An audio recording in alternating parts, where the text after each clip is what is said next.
I am not going to respond to criminals. അവരിയ്ക്കുന്ന ആ ഇരിപ്പിടത്തിന് അനുസരിച്ച് പെരുമാറുന്നില്ലെങ്കിൽ നമ്മളും അതുപോലെ തന്നെ ചെയ്യാൻ പറ്റില്ലല്ലോ. അപ്പോൾ എൻ്റെ ആ നിലവാരം കളഞ്ഞു കുളിച്ചുകൊണ്ട് സംസാരിക്കാൻ ഞാൻ ഉദ്ദേശിക്കുന്നില്ല.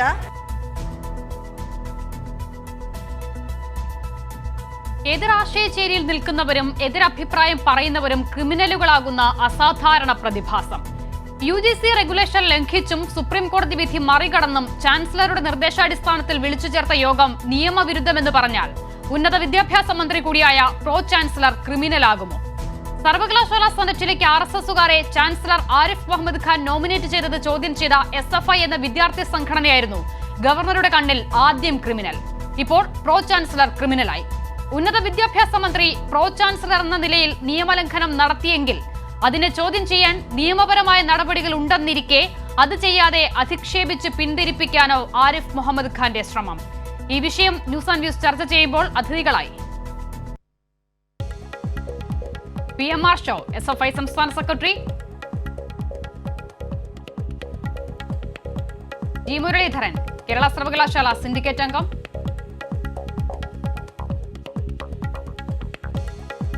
P കൃഷ്ണദാസ BJP നേതാവ്, M ജയചന്ദ്രൻ മാധ്യമപ്രവർത്തകൻ എന്നിവരാണ്. ആദ്യം ആർഷോയിലേക്ക്. ആർഷോ, മുൻപ് SFI എന്ന വിദ്യാർത്ഥി സംഘടനയായിരുന്നു ഗവർണറുടെ കണ്ണിൽ ഏറ്റവും വലിയ ക്രിമിനലുകൾ. ഇന്ന് അതേ വിളി ഉന്നത വിദ്യാഭ്യാസ മന്ത്രി കൂടിയായ പ്രോ ചാൻസലർക്കെതിരെ ഗവർണർ ആരോപിക്കുകയാണ്, വിളിക്കുകയാണ്. നോക്കൂ, എത്രമാത്രം നിലവാര തകർച്ചയിലേക്ക് ഒരു സംസ്ഥാനത്തെ ഗവർണർ എന്നതിലുപരി ചാൻസലർ എന്ന പദവി വഹിക്കുന്ന ഒരാൾ മാറിയിരിക്കും. അദ്ദേഹത്തെ സംബന്ധിച്ച് ഇത് ആദ്യമായിട്ടല്ല ഒരാളെ ക്രിമിനൽ എന്ന് വിശേഷിപ്പിക്കുന്നതിന് വേണ്ടി അദ്ദേഹം തയ്യാറാകുന്നത്, അസഭ്യം ആവർത്തിച്ച് വിളിക്കുന്നതിന് വേണ്ടി തയ്യാറാകുന്നത്. ഇതിനു മുൻപ് ഇർഫാൻ ഹബീബ് ഉൾപ്പെടെ അദ്ദേഹത്തിനെതിരെ സമരം ചെയ്തുകൊണ്ടിരിക്കുന്ന വിദ്യാർത്ഥികളെ, കണ്ണൂരിലെ ജനതയെ ഒന്നടങ്കം, ഗോപിനാഥ് രവീന്ദ്രൻ ഉൾപ്പെടെയുള്ള ആളുകളെ, അങ്ങനെ ആവർത്തിച്ച് അദ്ദേഹത്തിന് സ്വീകാര്യരല്ലാത്ത ആളുകളെ മുഴുവൻ അധിക്ഷേപിക്കുന്നതിന് വേണ്ടി ഇന്നോ ഇന്നലെയോ അദ്ദേഹം തുടങ്ങിയിട്ടുള്ളതല്ല. അത് അദ്ദേഹത്തിൻ്റെ നിലവാരമാണ്. അദ്ദേഹം അത് തുടർന്നുകൊണ്ടേ ഇരിക്കുന്നു എന്നുള്ളതാണ് ഇന്ന് ബഹുമാനപ്പെട്ട കേരളത്തിൻ്റെ ഉന്നത വിദ്യാഭ്യാസ മന്ത്രിയെ അധിക്ഷേപിക്കുന്ന നിലയിലേക്കുള്ള വാക്പ്രയോഗങ്ങൾ അദ്ദേഹം നടത്തിയതിലൂടെ വ്യക്തമാകുന്നത്. നമ്മുടെ രാജ്യത്തെ ഭരണഘടനാ പ്രകാരം ഗവർണറായിരിക്കുന്നതിന് വേണ്ടുന്ന യോഗ്യത 35 വയസ്സ് പൂർത്തിയാകുക, ഇന്ത്യൻ പൗരനായിരിക്കുക എന്നുള്ളത് മാത്രമാണ്. അതിനപ്പുറം ജനപ്രതിനിധികൾക്ക് അടക്കം എന്നതുപോലെ സൗണ്ട് മൈൻഡഡ് ആയിട്ടുള്ള ആളായിരിക്കണം രാജ്യത്തെ സംസ്ഥാനങ്ങൾക്കകത്തെ ഗവർണർ എന്ന് ഭരണഘടനയ്ക്കകത്തൊരു ഭേദഗതി ഏതെങ്കിലും ഘട്ടത്തിൽ വരികയാണെങ്കിൽ അന്ന് അവസാനിക്കും ആരിഫ് മുഹമ്മദ് ഖാൻ എന്ന വ്യക്തി ഗവർണറായി തുടരുന്നത് എന്നുള്ളത് കേരളം ഈ ദിവസങ്ങളിൽ മനസ്സിലാക്കിക്കൊണ്ടിരിക്കുകയാണ്.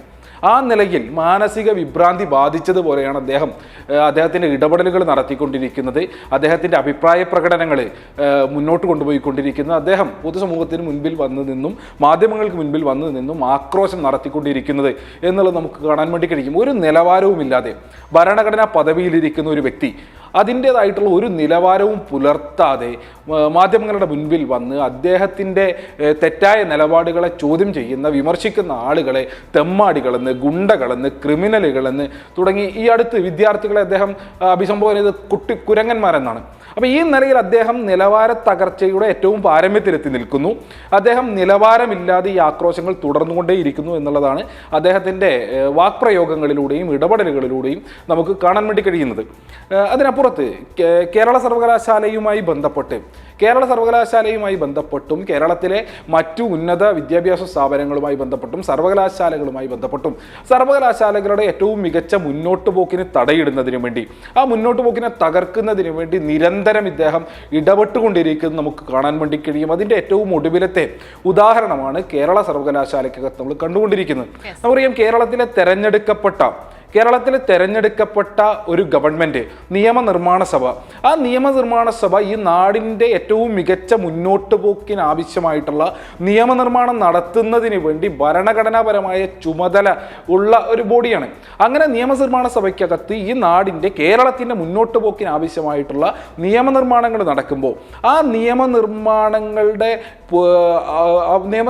പൂർത്തിയാക്കുന്നതിന് വേണ്ടി, അതിൽ ബില്ലുകൾക്കകത്ത് ഒപ്പിടുന്നതിന് വേണ്ടി ഭരണഘടന ഭരണഘടനാപരമായ ചുമതല വഹിക്കുന്ന വ്യക്തി ഈ കഴിഞ്ഞ രണ്ടര വർഷക്കാലം കേരളത്തിലെ സർവകലാശാല ആക്ട് ഉൾപ്പെടെയുള്ള പ്രധാനപ്പെട്ട നിയമങ്ങൾക്കകത്ത് വന്നിട്ടുള്ള ഭേദഗതികൾക്കകത്ത് ബില്ലുകൾക്കകത്ത് ഒപ്പുവെക്കാൻ വേണ്ടി തയ്യാറാകാതെ ഈ നാടിനെ മുന്നോട്ട് പോകുന്നതിന് അനുവദിക്കാതെ നടത്തിക്കൊണ്ടിരിക്കുന്ന ഇടപെടലുകൾ നമ്മുടെ മുൻപിലുണ്ട്.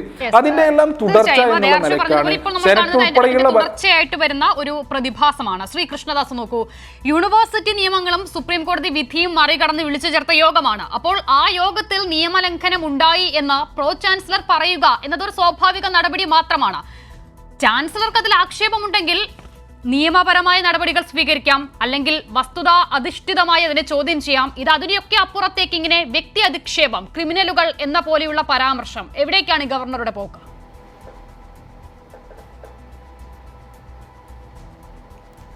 അല്ല, ക്രിമിനൽ നടപടി അല്ലെങ്കിൽ തെറ്റായ നടപടി, ക്രിമിനൽ നടപടി എന്ന് പറയുന്നത് നിയമത്തിന് വിരുദ്ധമായി, നടപടിക്രമങ്ങൾക്ക് വിരുദ്ധമായി ഏതെങ്കിലും ഒരാൾ ഒരു കാര്യം ചെയ്താൽ അതിനെ ക്രിമിനലായി, തെറ്റായി എന്ന് പറയുന്ന ഒരു നടപടിക്രമമാണ് നമ്മുടെ രാജ്യത്തെ നിയമ സംവിധാനത്തിനകത്തുള്ളത്.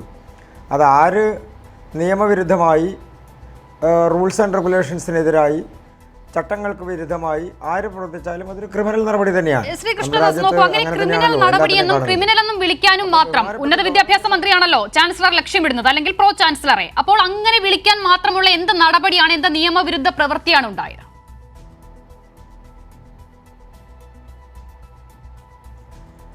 അല്ല, കണ്ണൂർ സർവകലാശാലയിൽ പ്രോ ചാൻസലറുടെ ഇടപെടൽ ചാൻസലറുടെ നിയമനവും വൈസ് ചാൻസലറുടെ നിയമനവുമായി ബന്ധപ്പെട്ടുകൊണ്ട് നടന്നത് തെറ്റാണെന്ന് ബഹുമാനപ്പെട്ട സുപ്രീം കോടതി പറഞ്ഞില്ലേ?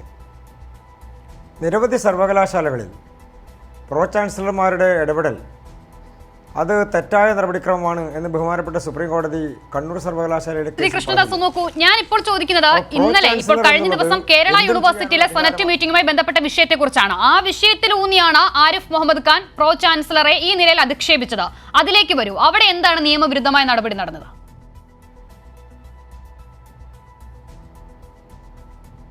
അല്ല, അത് ബഹുമാനപ്പെട്ട ഗവർണർ പരിശോധിച്ച് അദ്ദേഹം തീരുമാനമെടുക്കേണ്ട കാര്യമാണ്. അതിൽ തീരുമാനമെടുക്കാനോ അതിൽ അഭിപ്രായം പറയാനോ നിലവിൽ എന്നെ സംബന്ധിച്ചിടത്തോളം, അല്ലെങ്കിൽ ഞാൻ പ്രതിനിധാനം ചെയ്യുന്ന പാർട്ടിയെ സംബന്ധിച്ചിടത്തോളം, അത് തീരുമാനമെടുക്കുക എന്ന് പറയുന്നതോ അതിലൊരു അഭിപ്രായം പറയുക എന്ന് പറയുന്നത് ശരിയായൊരു നടപടി. ശരി, തീരുമാനമെടുക്കണ്ട. അപ്പോൾ ഉന്നത വിദ്യാഭ്യാസ മന്ത്രി പ്രോ ചാൻസലർ എന്ന നിലയിൽ നടത്തിയ ഇടപെടലിനെ ബിജെപിയോ താങ്കൾ വ്യക്തിപരമായോ ഒരു നിലയിലും അതിൽ നിയമലംഘനം ഉണ്ട് എന്ന് കരുതുന്നില്ല എന്നാണോ? ഗവർണറുടെ ആക്ഷേപത്തിനപ്പുറം, ഗവർണറുടെ ആക്ഷേപം അവിടെ നിൽക്കുന്നു, അതങ്ങനെ നിൽക്കട്ടെ, അതിനെ ബിജെപി ഓൺ ചെയ്യുന്നില്ല എന്നാണോ?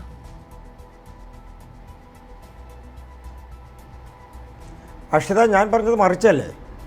ഗവർണർ ഒരു തീരുമാനമെടുക്കുമ്പോൾ ആ ഗവർണറുടെ തീരുമാനം ഗവർണർ എന്നുള്ള നിലക്കല്ല, ചാൻസലർ എന്നുള്ള നിലക്ക് അദ്ദേഹം എടുക്കുന്ന തീരുമാനമാണ് അന്ത്യം.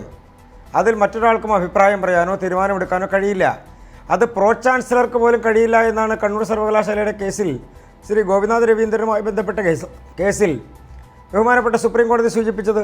ശ്രീ കൃഷ്ണദാസ് നോക്കൂ, ഇവിടെ ഇപ്പോൾ കേരള സർവകലാശാല യോഗത്തിൽ ചാൻസലറുടെ അഭാവത്തിൽ വൈസ് പ്രോ ചാൻസലർ ആ യോഗത്തെ ഓൺ ചെയ്യുന്നു, അല്ലെങ്കിൽ ആ യോഗത്തെ അതിൽ അധ്യക്ഷത വഹിക്കുന്നു. അതിനെതിരെയാണ് ഇപ്പോൾ ചാൻസലർ ആരിഫ് മുഹമ്മദ് ഖാൻ ആക്ഷേപം ഉന്നയിക്കുന്നത്. ആ വിഷയത്തിൽ എന്താണ് നിലപാട്?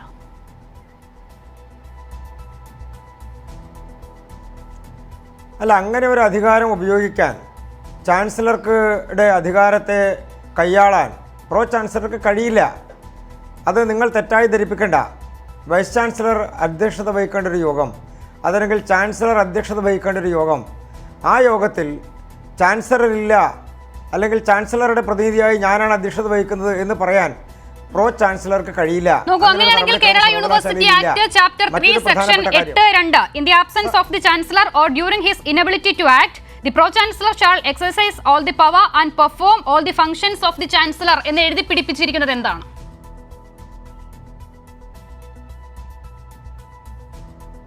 അവിടെയാണ് ഒരു പ്രത്യേക കാര്യം കാണേണ്ടത്. ചാൻസലർ ആ യോഗത്തിൽ പങ്കെടുക്കുമെന്ന് പറഞ്ഞിട്ടുണ്ടെങ്കിലോ, ഇനി അഥവാ പങ്കെടുക്കുന്നില്ലെങ്കിലോ, ചാൻസലറുടെ പ്രതിനിധിയായി ചാൻസലർക്ക് പകരമായി പങ്കെടുക്കണമെങ്കിൽ ചാൻസലറുടെ അനുമതി വേണ്ടേ? വേണമെന്ന് നിയമത്തിൽ പറയുന്നില്ല. In the absence of the chancellor or during his inability to act, the pro chancellor shall exercise all the power and perform all the functions of the chancellor എന്നേ പറയുന്നുള്ളൂ. ചാൻസലറുടെ അനുവാദം വേണമെന്ന് പറയുന്നില്ല. ചാൻസലർ പ്രോ ചാൻസലറെ പറഞ്ഞു വിടണം എന്നും പറയുന്നില്ല. ഇവിടെ ചാൻസലർ പങ്കെടുത്തിട്ടില്ല, പ്രോ ചാൻസലർ അധ്യക്ഷത വഹിക്കുന്നു. എന്താണ് നിയമവിരുദ്ധം?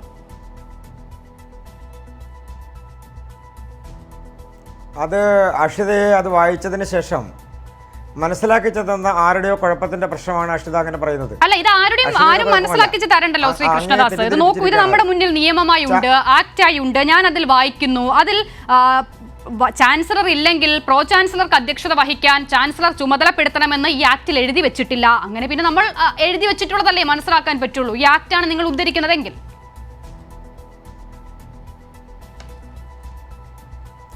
അതാണ് ഞാൻ സൂചിപ്പിച്ചത്. ആ യോഗത്തിൽ ചാൻസലർ പങ്കെടുക്കും എന്നൊരു തീരുമാനമുണ്ടോ? Pro chancellor പങ്കെടുക്കുമെന്നൊരു തീരുമാനമുണ്ടോ? അങ്ങനെ ഒരു തീരുമാനമുള്ളപ്പോൾ ഉണ്ടെങ്കിൽ ചാൻസലർ വരാൻ വൈകുന്നു, അല്ലെങ്കിൽ ചാൻസലർ പങ്കെടുക്കാൻ സാധിക്കില്ല എന്ന് പറയുന്നു. അങ്ങനെ വരുമ്പോൾ പ്രോ ചാൻസലറെ ചുമതലപ്പെടുത്തിയിട്ടുണ്ടെങ്കിൽ പങ്കെടുക്കാം. അല്ലാതെ സെനറ്റ് യോഗത്തിൽ കേരളത്തിലെ മറ്റ് സർവകലാശാലകളിൽ സെനറ്റ് യോഗത്തിൽ പ്രോ ചാൻസലർ പങ്കെടുക്കുന്നുണ്ടോ? എല്ലാ യോഗത്തിലും പ്രോ ചാൻസലർ ഉണ്ടോ? എല്ലാ യോഗത്തിലും ചാൻസലർ ഉണ്ടോ? അപ്പോൾ ചാൻസലർ ഉണ്ടെങ്കിലും പ്രോ ചാൻസലർ ഉണ്ടെങ്കിലും അതിനെ സംബന്ധിച്ച് ഒരു വിവക്ഷ വേണ്ടേ? ആക്റ്റിൽ അങ്ങനെ പറഞ്ഞിട്ടുണ്ട് എന്ന് പറഞ്ഞാൽ ചാൻസലറുടെ അഭാവത്തിൽ പ്രോ ചാൻസലർക്ക് പങ്കെടുക്കാം എന്ന് പറഞ്ഞിട്ടുണ്ട്. അത് ഏത് സാഹചര്യത്തിൽ, എന്തുമായി ബന്ധപ്പെട്ടുകൊണ്ട്?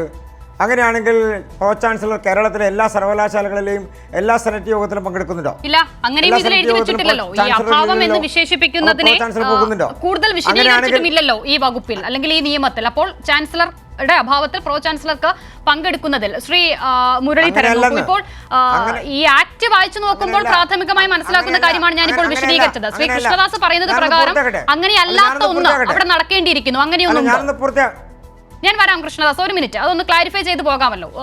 മുരളീധരൻ ഞാനൊന്ന് പൂർത്തിയാക്കട്ടെ അക്ഷിത. അല്ല ഞാൻ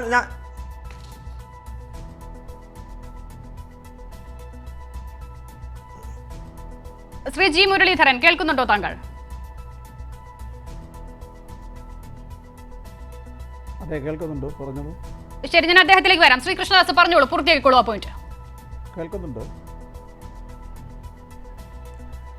അല്ല, അതാ ഞാൻ സൂചിപ്പിച്ചത്. ചാൻസലർ ഉണ്ടാവണമെന്നുള്ള യോഗം അല്ലെങ്കിൽ പ്രോ ചാൻസലർ ഉണ്ടാകണമെന്നുള്ള യോഗം, അങ്ങനെയുള്ള യോഗത്തിൽ ചാൻസലർ ഇല്ലെങ്കിൽ ചാൻസലറുടെ അനുമതിയോടുകൂടി പ്രോ ചാൻസലർക്ക് പോകാം, പങ്കെടുക്കാം. അല്ലെങ്കിൽ പ്രോ ചാൻസലർ ഉണ്ടാകേണ്ട യോഗം എന്നൊരു മാനദണ്ഡം അതാരാണ് തീരുമാനിക്കേണ്ടത്? അപ്പോൾ കൃഷ്ണദാസ്,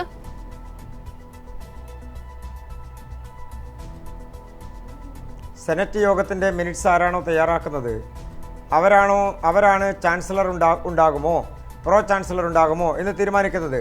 അങ്ങനെ നേരത്തെ ചാൻസലറെ അറിയിച്ചിട്ടുണ്ട്, ചാൻസലർ പങ്കെടുക്കേണ്ടതാണെന്ന് പറഞ്ഞിട്ടുണ്ട് എന്നുണ്ടെങ്കിൽ, അല്ലെങ്കിൽ അദ്ദേഹം പങ്കെടുക്കുമെന്ന് പറഞ്ഞിട്ടുണ്ടെങ്കിൽ അദ്ദേഹത്തിൻ്റെ നിർദ്ദേശപ്രകാരമോ അല്ലെങ്കിൽ അദ്ദേഹത്തിൻ്റെ അധികാരം ഉപയോഗിക്കാൻ പ്രോ ചാൻസലർക്ക് അധികാരമുണ്ടോ എന്നുള്ളത് സർവകലാശാലകളെ സംബന്ധിച്ച് ഒരു തരത്തിലും പറയുന്നില്ല. അങ്ങനെ പറയണമെങ്കിൽ, ആ അധികാരം പ്രയോഗിക്കണമെങ്കിൽ ചാൻസലർ പറയണം. അതുകൊണ്ടാണ് പ്രൊഫസർ രവീന്ദ്രനെ നിയമിച്ചതുമായി ബന്ധപ്പെട്ടുകൊണ്ട് വൈസ് ചാൻസലറായി നിയമിച്ചതുമായി ബന്ധപ്പെട്ടുകൊണ്ടുള്ള നടപടിക്രമത്തിൽ പ്രോ ചാൻസലർ ഇടപെടാനേ പാടില്ല, ഇടപെട്ടത് തന്നെ തെറ്റാണ് എന്ന് ബഹുമാനപ്പെട്ട കോടതി.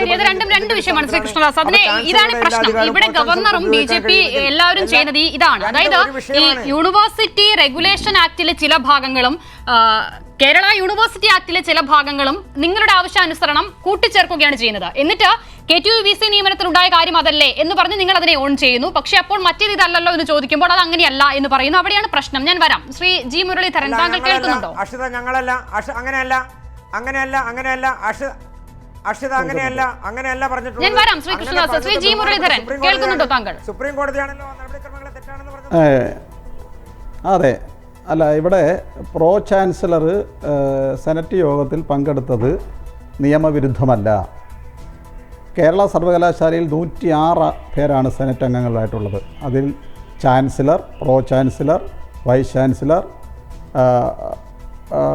PVC തുടങ്ങി വിവിധ മണ്ഡലങ്ങളിൽ നിന്ന് തിരഞ്ഞെടുക്കപ്പെടുന്ന അംഗങ്ങൾ ഉൾപ്പെടെ 106 പേരാണുള്ളത്. ഈ സ്പെഷ്യൽ സെനറ്റ് വിളിച്ചത് ചാൻസലറുടെ നിർദ്ദേശപ്രകാരമാണ്. അതനുസരിച്ച് ചാൻസലർ ഈ യോഗത്തിൽ പങ്കെടുക്കേണ്ട ആളാണ്. ചാൻസലറുടെ നിർദ്ദേശാനുസരണം വിളിച്ച സെനറ്റ് യോഗത്തിൽ സർവകലാശാലയിൽ നിന്നും പ്രോ ചാൻസലർക്ക് അറിയിപ്പ് പോയിട്ടുണ്ട് സെനറ്റ് യോഗത്തിൽ പങ്കെടുക്കണമെന്ന് ആവശ്യപ്പെട്ടുകൊണ്ട്. അതിൻ്റെ അടിസ്ഥാനത്തിലാണ് പ്രോ ചാൻസലർ സർവകലാശാല സ്പെഷ്യൽ സെനറ്റ് യോഗത്തിലെത്തിയത്. ഇതിലെന്തിരിക്കുന്നു നിയമവിരുദ്ധത? എന്ന് പറയണം. അപ്പോൾ പ്രോ ചാൻസലർ സെനറ്റ് യോഗത്തിനെത്തുന്നു. അവിടെ അറ്റൻഡൻസ് രജിസ്റ്റർ എടുത്ത് പരിശോധിച്ചാൽ കാണാൻ കഴിയും ചാൻസലർ ആബ്സെൻ്റ് ആണ്. ചാൻസലർ ആബ്സെൻ്റ് ആയാൽ Kerala university act chapter 3 section 8(2) അനുസരിച്ച് ചാൻസലർ അധ്യക്ഷത വഹിക്കേണ്ട ഒരു യോഗത്തിൽ ചാൻസലർ ആബ്സെൻ്റ് ആയാൽ പിന്നെ ആ യോഗം അധ്യക്ഷത വഹിക്കേണ്ടത് ആക്ട് പറയുന്നു പ്രോ ചാൻസലറാണ്. ആ നിലയ്ക്ക് തന്നെയാണ് നിയമപരമായി പ്രോ ചാൻസലർ ഈ കഴിഞ്ഞ സെനറ്റിൻ്റെ അധ്യക്ഷ പദവി അലങ്കരിച്ചത്. അതിൽ നിയമപരമായിട്ടുള്ള ഒരു തെറ്റും ഇല്ല. ഇനി ഇവിടെ പറഞ്ഞു എന്താ പ്രോ ചാൻസലർ സെനറ്റ് യോഗത്തിൽ പങ്കെടുക്കണമെന്നുണ്ടെങ്കിൽ ചാൻസലറുടെ പെർമിഷൻ വേണമെന്ന്. എവിടെ അത് പറയുന്നത്? ആക്റ്റിൽ, സ്റ്റാറ്റ്യൂട്ടിൽ എവിടെയെങ്കിലും പറയുന്നുണ്ടോ? പ്രോ ചാൻസലർക്ക് കത്ത് എന്നതിൻ്റെ അടിസ്ഥാനത്തിലാണ് ബഹുമാനപ്പെട്ട പ്രോ ചാൻസലർ യോഗത്തിനെത്തിയത്. അവിടെ ചാൻസലർ ആബ്സെൻ്റ് ആയിരുന്നപ്പോൾ അധ്യക്ഷത വഹിച്ചു. ഒരു തെറ്റുമില്ല, ഒരു നിയമവിരുദ്ധതയില്ല. ആരാണ് നിയമവിരുദ്ധത കാണിച്ചത്? നിയമവിരുദ്ധത കാണിച്ചത് ബഹുമാനപ്പെട്ട ചാൻസലറാണ്. കാരണം സുപ്രീം കോടതിയുടെ വിധിയുണ്ട്. ഇന്ത്യയിലെ എല്ലാ യൂണിവേഴ്സിറ്റികളിലെയും വൈസ് ചാൻസലർ നിയമനം UGC റെഗുലേഷൻ 2010 അടിസ്ഥാനപ്പെടുത്തിയായിരിക്കണം ചെയ്യേണ്ടത്. അങ്ങനെയാകുമ്പോൾ 2018 UGC റെഗുലേഷൻ പറയുന്നു ഒരു സെർച്ച് കം സെലക്ഷൻ കമ്മിറ്റി. അതിൽ ഈ ആക്റ്റിൽ ഈ റെഗുലേഷനിൽ പറയുന്നത് UGC ചെയർമാൻ നോമിനേറ്റ് ചെയ്യുന്ന ഒരു അംഗം സെർച്ച് കം സെലക്ഷൻ കമ്മിറ്റിയിൽ. മറ്റംഗങ്ങൾ ആരൊക്കെയാണെന്ന് ഈ റെഗുലേഷനിൽ പറയുന്നില്ല. ആ സാഹചര്യത്തിൽ സെനറ്റിൻ്റെ പ്രതിനിധി ആവശ്യപ്പെടാനും പ്രത്യേക സെനറ്റ് യോഗം വിളിച്ച് സെർച്ച് കമ്മിറ്റി രൂപീകരിക്കാനുള്ള പ്രതിനിധിയെ കൊടുക്കാനും നിയമപരമായി എന്ത് അവകാശമാണ് ബഹുമാനപ്പെട്ട ചാൻസലർക്കുള്ളത്? അപ്പോൾ ആരാണ് ഇവിടെ നിയമവിരുദ്ധത കാണിച്ചത്? ബഹുമാനപ്പെട്ട ചാൻസലറാണ്. അദ്ദേഹത്തിന് ഇല്ലാത്തൊരു അധികാരം ഉപയോഗപ്പെടുത്തി. ഇവിടെ എൻ്റെ സുഹൃത്ത് പറയുന്നു ചാൻസലറാണ് അന്തിമ തീരുമാനം. എവിടെയാണ്? ഇവിടെ ഒരു സ്ഥിരം വൈസ് ചാൻസലറിനെ തിരഞ്ഞെടുക്കാൻ വേണ്ടിയിട്ടുള്ള നടപടികളുടെ നോട്ടിഫിക്കേഷൻ പോലും ഇറങ്ങിയിട്ടില്ല. ആ നോട്ടിഫിക്കേഷൻ ഇറങ്ങി സെർച്ച് കമ്മിറ്റി രൂപീകരിച്ച് ആ സെർച്ച് കമ്മിറ്റി 3 മുതൽ 5 വരെ പേരുടെ പാനൽ തയ്യാറാക്കി ചാൻസലർക്ക് കൈമാറുമ്പോൾ മാത്രമേ ചാൻസലർക്ക് അതിൽ നിന്ന് ഒരാളെ അന്തിമമായി നിയമിക്കാൻ, അതിനകത്ത് ഒരു ഇടപെടലും ആരുടെയും പാടില്ല, നിയമിക്കാൻ പാടുള്ളൂ. ഇതാണ് പുള്ളിക്കുള്ള അധികാരം. അല്ലാതെ സെർച്ച് കമ്മിറ്റി രൂപീകരിക്കാനോ ഇല്ലാത്ത അധികാരങ്ങൾ ഉപയോഗിക്കാനോ ആരും പറഞ്ഞിട്ടില്ല. UGC റെഗുലേഷൻ പറഞ്ഞിട്ടില്ല, സുപ്രീം കോടതി പറഞ്ഞിട്ടില്ല. അപ്പം നിയമവിരുദ്ധമായ യോഗം വിളിച്ച് UGC റെഗുലേഷനെ മറികടന്ന് സുപ്രീം കോടതി വിധിയെ മറികടന്ന് നിയമവിരുദ്ധമായ പ്രവൃത്തി കാണിച്ചത് ഇവിടെ ബഹുമാനപ്പെട്ട വൈസ് ചാൻസലറാണ്. അദ്ദേഹം അത് മനസ്സിലാക്കണം. എന്നിട്ട് ഇവിടെ പറഞ്ഞു ക്രിമിനൽ എന്ന് വിളിക്കുന്നത് നിയമവിരുദ്ധമായ പ്രവർത്തനം നടത്തുന്നവരെയാണ് എന്നാണ് പറഞ്ഞത്. ഇവിടെ നിയമവിരുദ്ധമായ പ്രവർത്തനം നടത്തുന്നവരെ ക്രിമിനൽ എന്ന് വിളിക്കണമെന്നുണ്ടെങ്കിൽ പ്രോ ചാൻസലർ ഒരു നിയമവിരുദ്ധ പ്രവർത്തനം നടത്തിയിട്ടില്ല. ആ സെനറ്റിൽ ഈ നിയമവിരുദ്ധമായ സെനറ്റ് നടത്താൻ പാടില്ല എന്ന് ബഹുമാനപ്പെട്ട ചെയറിൻ്റെ ശ്രദ്ധയിൽപ്പെടുത്തിയ സെനറ്റ് അംഗങ്ങൾ ഒരു നിയമവിരുദ്ധ പ്രവർത്തനം നടത്തിയിട്ടില്ല. അവിടെ നിയമവിരുദ്ധമായിട്ടുള്ള പ്രവർത്തനം നടത്താൻ പ്രേരിപ്പിച്ചവരും നിയമവിരുദ്ധമായ പ്രവർത്തനം നടത്താൻ ആവശ്യമായിട്ടുള്ള വാദങ്ങൾ ഉന്നയിച്ചവരും എല്ലാം ഇന്ന് ഒരുമിച്ചിരുന്ന് യോഗം ചേർന്നത് നമ്മൾ കണ്ടല്ലോ. അപ്പോൾ ആരാണ് ഇത്തരം പദപ്രയോഗങ്ങൾക്ക് അർഹരെന്ന് സ്വയം ചിന്തിച്ചാൽ മതി. ശ്രീ കൃഷ്ണദാസ്, ചുരുങ്ങിയ വാക്കുകളിൽ നോക്കൂ. അപ്പോൾ നിയമവിരുദ്ധ പ്രവർത്തനം നടത്തുന്നവരെ ക്രിമിനൽ എന്ന് വിളിക്കാമെങ്കിൽ ഇവിടെ ചാൻസലറെയാണ് വിളിക്കേണ്ടത്. ശ്രീ മുരളീധരൻ പറഞ്ഞതിന്റെ സാരാംശം അതാണ്. അദ്ദേഹം അത് കടത്തി പറഞ്ഞില്ല എന്നതേ ഉള്ളൂ. അംഗീകരിക്കുന്നുണ്ടോ?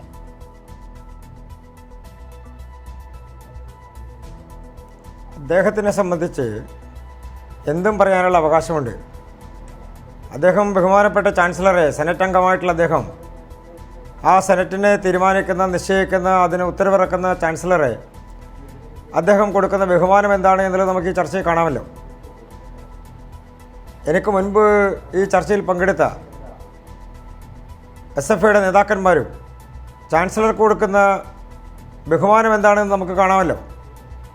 അപ്പോൾ സ്വാഭാവികമായി ഒരു ചാൻസലറുടെ പദവിയിലിരിക്കുന്ന ഒരാൾ, അതാരുമാകട്ടെ, അങ്ങനെയുള്ള ഒരാൾക്കെതിരെ നിരന്തരമായി ആക്ഷേപങ്ങൾ, അധിക്ഷേപങ്ങൾ എല്ലാം നടത്തുന്ന ഒരു സംവിധാനമാണ് നമ്മുടെ സംസ്ഥാനത്ത് നിലനിൽക്കുന്നത്.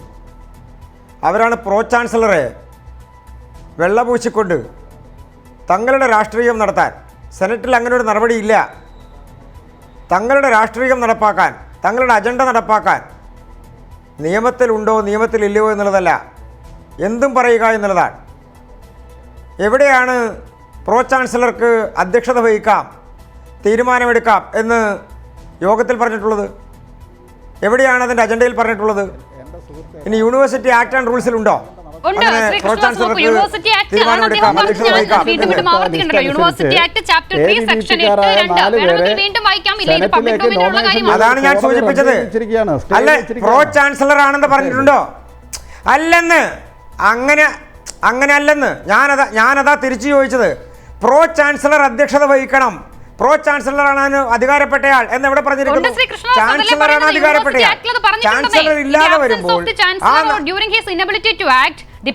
ചാൻസലർ എവിടെ ഇല്ലാതെയായിട്ടുള്ളത്? അതാണ് ഇന്നബിലിറ്റി ടു ആക്ട്. എവിടെ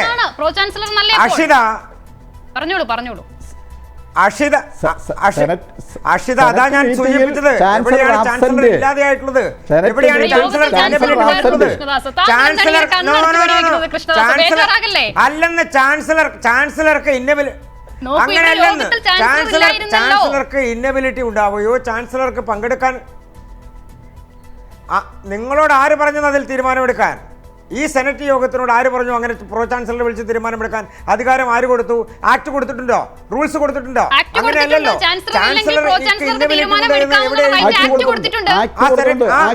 ആ സെനറ്റ്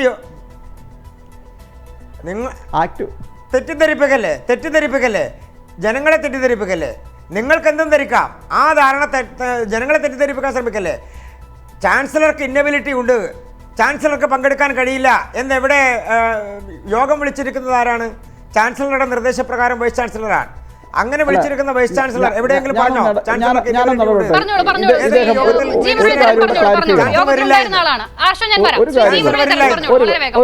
ഒരു കാര്യം കൂടി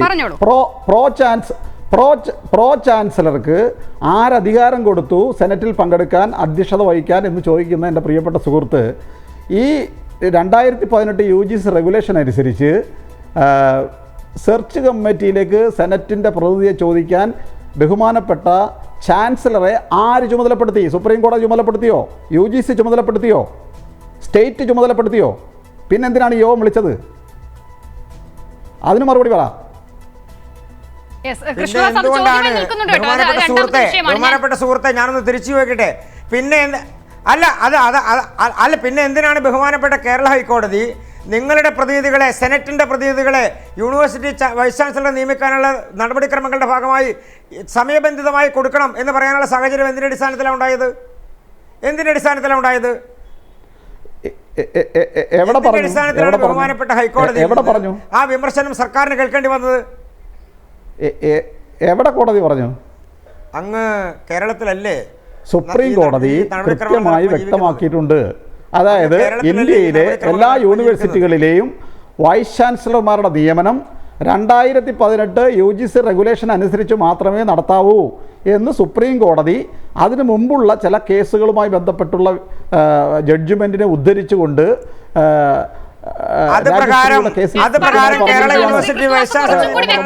ഞാൻ പറഞ്ഞു തരാം.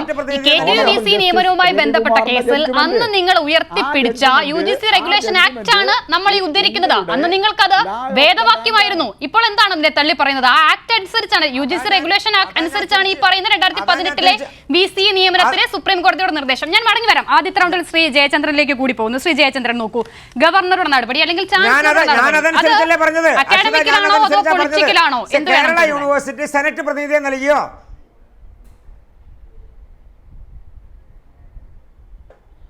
ആര് പറഞ്ഞു സെനറ്റിന്റെ പ്രതിനിധിയെ കൊടുക്കാൻ? UGC റെഗുലേഷൻ പറഞ്ഞോ? സുപ്രീം കോടതി പറഞ്ഞോ? ഞാൻ വരാം. ശ്രീ ജി മുരളീധരൻ, നോക്കൂ, അത് നമുക്ക് പ്രത്യേക വിഷയമായി പരിഗണിക്കാം. അത് UGC റെഗുലേഷൻ പ്രകാരം അത് പ്രത്യേക വിഷയമായി. നമ്മൾ ഈ സെനറ്റ് യോഗത്തിൽ കഴിഞ്ഞ ദിവസം ഈ രണ്ട് മൂന്ന് വിഷയങ്ങൾ നടന്നിരുന്നല്ലോ. അപ്പോൾ അതിൽ ആദ്യത്തേതാണ് ഉന്നത വിദ്യാഭ്യാസ മന്ത്രി പ്രോ ചാൻസലർക്ക് പങ്കെടുക്കാമോ എന്നുള്ളത്. അതിലാണ് ആദ്യഘട്ടത്തിൽ നമ്മൾ ചർച്ച ചെയ്തത്. രണ്ടാം വിഷയത്തിലേക്ക് വരാം. അതിന് മുൻപ് ഞാൻ ആദ്യത്തെ റൗണ്ടിലേക്ക് ശ്രീ ജയചന്ദ്രനെ കൂടെ കൊണ്ടുവരികയാണ്. ശ്രീ ജയചന്ദ്രൻ, ചോദ്യം കേട്ട് കാണുമെന്ന് കരുതുന്നു. ഇപ്പോഴത്തെ ഈ ചാൻസലറുടെ നടപടി അത് അക്കാഡമിക്കിലാണോ അതോ പൊളിറ്റിക്കലാണോ?